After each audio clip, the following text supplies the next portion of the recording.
First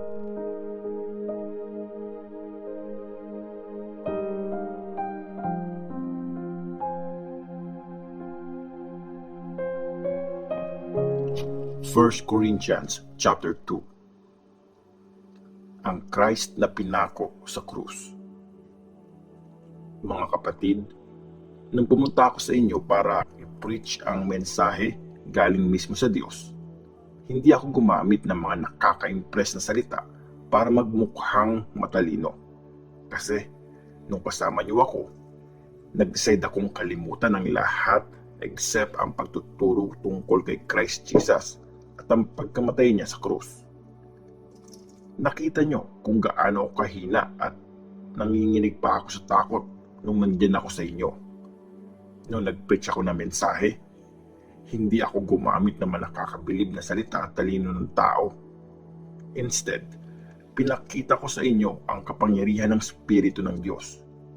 Kaya hindi sa talino lang ng tao nakabase ang faith nyo, kundi sa kapangyarihan ng Diyos. Ang tunay na karunungan.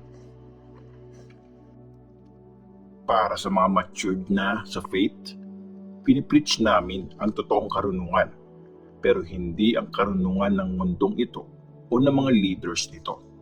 Kasi mawawala din ang mga yon. Ang karunungan na sinasabi ko ay ang karunungan ng Diyos na sikreto at nakatago, na pinili ng Diyos na gamitin para i-glorify tayo bago pa niya ginawa ang mundo. Hindi ito naintindihan ng mga leader ng mundong ito. Kasi kung naintindihan nila, hindi sana nila pinako sa krus ang Panginoon ng kaluwalhatian. Pero nakasulat sa Scripture, yung hindi pa nakikita o naririnig ng mga tao, yung hindi nila ine-expect na mangyayari, yun ang hinanda ng Diyos para sa mga nagmamahal sa Kanya. Sa atin, pinaalam ng Diyos ang secret niya sa tulong ng Espiritu niya. Inaalam ng Espiritu ang lahat ng bagay, kahit ang mga nasa isip ng Diyos. Ang Espiritu lang ng tao ang nakakaalam kung anong nasa loob ng tao. Ganon din sa Diyos. Ang Espiritu lang ng Diyos ang nakakaalam ng lahat ng tungkol sa Diyos. Hindi natin tinanggap ang Espiritu ng mundo. Instead, tinanggap natin yung Espiritu na galing mismo sa Diyos para maintindihan natin ang lahat ng binigay ng Diyos sa atin. Hindi namin to sinasabi gamit ang mga salitang galing sa karunungan ng tao, pero ginagamit namin ang mga salitang galing sa Espiritu. Ini-explain namin ang mga espiritual na katotohanan na to sa mga taong nasa kanila ang Espiritu. Pag wala ang Espiritu ng Diyos sa isang tao, hindi siya makakatanggap ng mga spiritual gifts kasi kalokohan lang to para sa kanila. Hindi nila to naiintindihan kasi sa spiritual na paraan lang ito talagang naiintindihan. Kayang i-judge ng taong may Holy Spirit ang lahat ng bagay, pero walang makaka-judge sa Kanya. Kasi sinasabi sa Scripture, sinong nakakaalam sa iniisip ng Panginoon? Sinong pwedeng mag-advise sa Kanya? Pero kung paano mag-isip si Christ, ganun din tayo.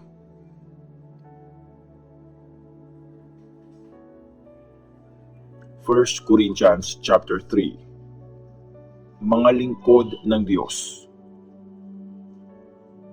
Mga kapatid, hindi ko kayo pwedeng kausapin na as if nasa inyo ang Holy Spirit. Kailangang kausapin ko kayo na parang mga ordinaryong tao sa mundo, na parang mga baby pa rin kayo sa faith nyo kay Christ. Noon, pinainom ko kayo ng gatas, imbes na pakainin kayo ng solid food kasi hindi nyo pa kaya yon. At hanggang ngayon, di nyo pa rin kaya kasi nabubuhay pa rin kayo gaya ng mga tao sa mundong ito. Pag nag-iinggitan kayo at nag-aaway-away, di ba? Proof yan na makamundo pa rin kayo at standards pa rin ng mundo ang sinusunod nyo? Pag sinasabi ng isa sa inyo, kay Paul ako, tapos yung isa, kay Apollos ako, anong pinagkaiba nyo sa ibang tao? Sino ba si Apollos? At sino ba si Paul? Pareho lang kaming nagsiserve sa Diyos. Ginamit para maniwala kayo kay Christ. Ginagawa lang ng bawat isa sa amin ang trabahong binigay sa amin ng Panginoon. Ako ang nagtanim, si Apollos ang nagdilig, pero dahil sa Diyos kaya tumubo at lumaki yung halaman. Hindi importante yung nagtatanim at yung nagdidilig. Ang Diyos ang importante kasi siya ang bumubuhay at nagpapalago sa halaman. Pareho lang ang role na nagtatanim at nagdidilig. At bibigyan ng Diyos ng reward ang bawat isa sa kanila depende sa trabahong ginawa nila. Partner kami sa pagsaserve sa Diyos at kayo ang bukid ng Diyos. Kayo rin ang building niya dahil sa kagandahang loob ng Diyos sa akin. Nilagay ko ang pundasyon gaya ng ginagawa ng expert na karpintero at may ibang nagtatayo ng building sa pundasyon na yon. Pero dapat maingat ang bawat nagtatayo kasi wala nang ibang pundasyon na pwedeng ilagay except na nailagay na ng Diyos at si Jesus Christ yon. May ibang magtatayo sa pundasyon at gagamit ng gold, silver o mga mamahaling bato.